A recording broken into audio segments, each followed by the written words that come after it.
Yo, what's going on, guys? Crispy Flakes here. Welcome to Extra Crispy. The Minnesota Timberwolves just talked about who they want to take in the 2020 NBA draft, and we are going to cover that entire story and why they should or should not draft that specific draft prospect. But before we get going on that, need to tell you guys to smash that like button. The last video, you guys absolutely obliterated it as the like goal was 7. You guys got that over 1,000, man. So this time we are going to up the ante just a little bit. And yeah, let's go for 9 likes on this video if it's possible. It would literally just make my entire 2020, guys. And 2020 could definitely use some positivity. Also, if you guys are new to the channel, man, hit that subscribe button so you can keep updated with different news, rumors, and stories going on every single day here on the second channel, Extra Crispy.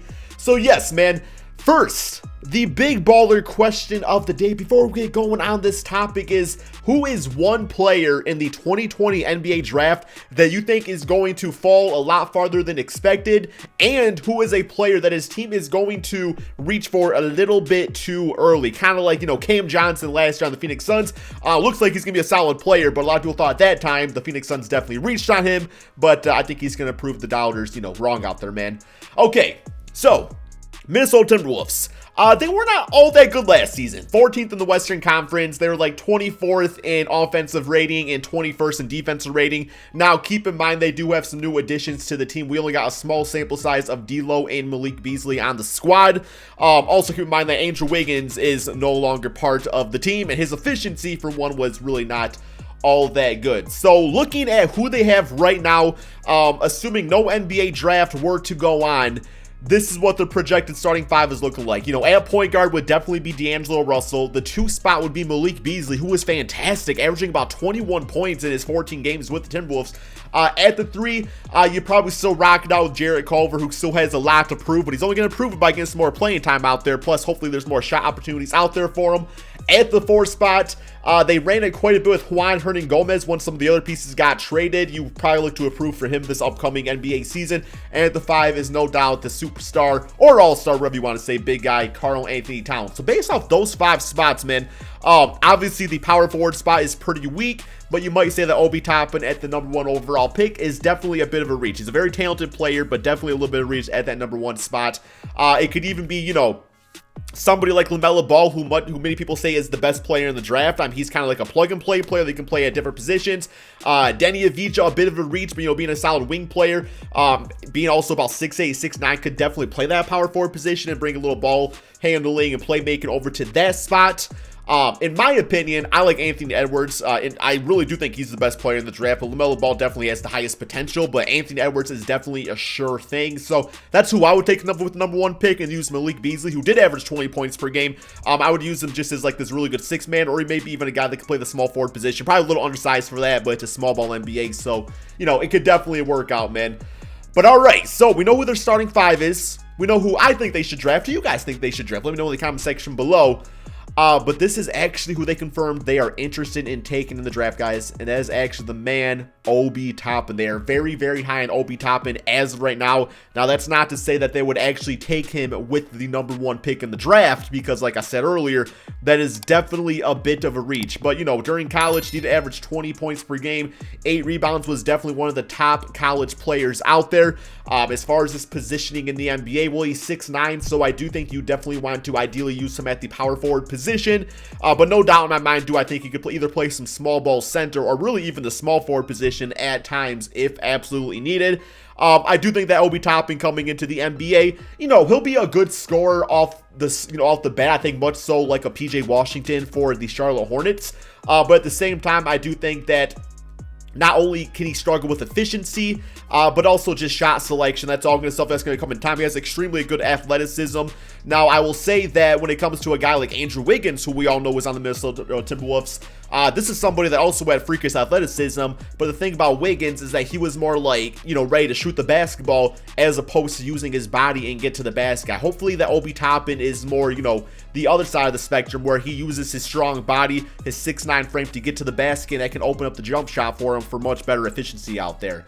So how exactly do we get Obi over on the Timberwolves? Well, #1, they can do whatever the hell they want because they have the #1 pick in the draft. So if they want to take him #1, they could do that, and that'd be completely fine. He's projected to be a top 5 pick in the draft. So, you know, if they do want to trade down, you definitely will have to trade down to one of those teams. So we are going to go through the top 5 picks in the draft and see what type of trade packages could actually get this done. So the number 2 pick is the Golden State Warriors. I don't think there is any sort of trade scenario right here where he could really get traded to the Golden State Warriors. Number 1 is because the Warriors are not really set on any one player themselves anyway.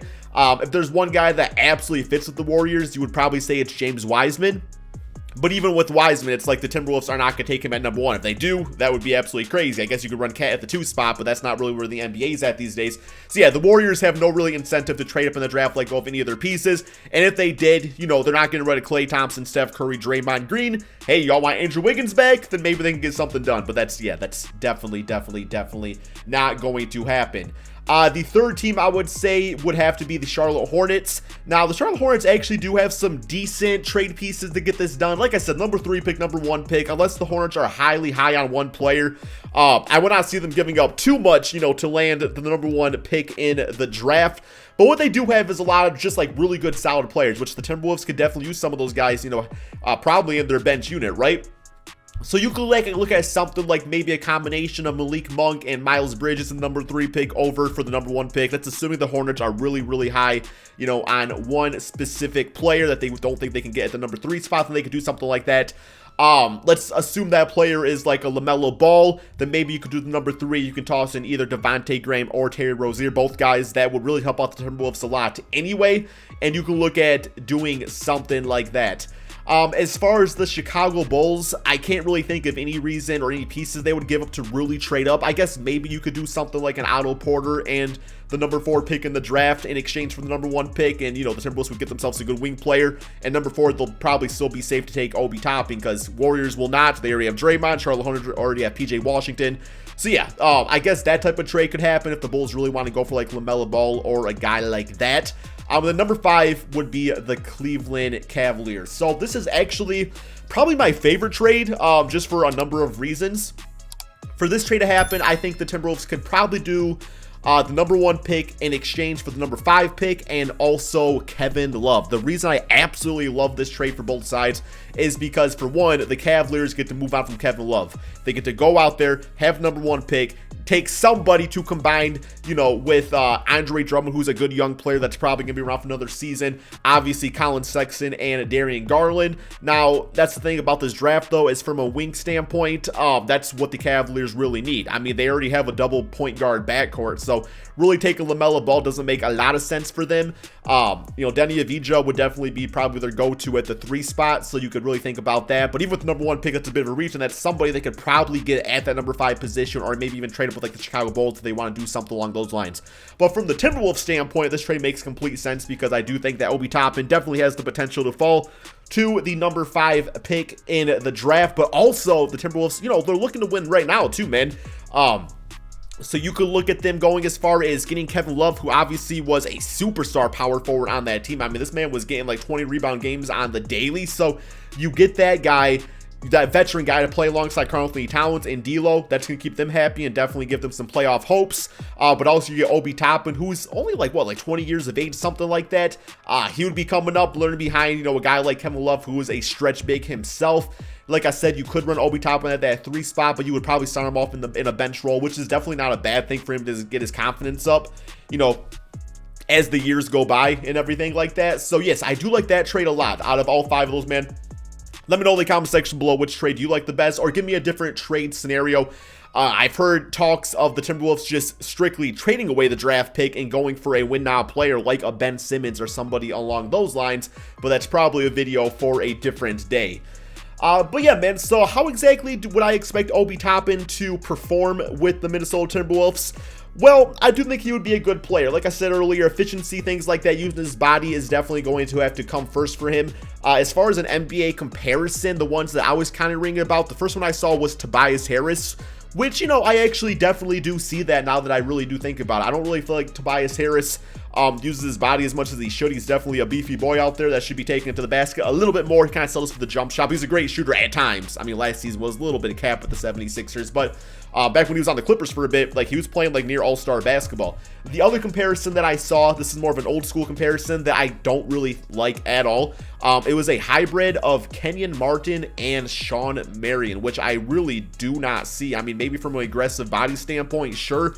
Shawn Marion was a decent three-point shooter. Very ugly jump shot. Kenyon Martin was definitely a grit and grind, play on the inside type of player. But yes, if Obi Toppin could become like a Shawn Marion, you know, a jack of all trades, they call him the Matrix, then that would definitely be big time for any team that he goes to, man. So yes, that is all we have for today's video. Like I said earlier, the big baller question of the day is who is one player in the 2020 NBA draft that you think is going to fall a lot farther than expected, and who is a player that you think is going to be reached for a little bit too early. Really hope you guys did all enjoy this video. Absolutely loving making these news videos for you guys.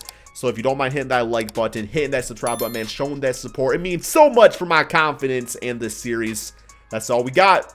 Peace out, my friends.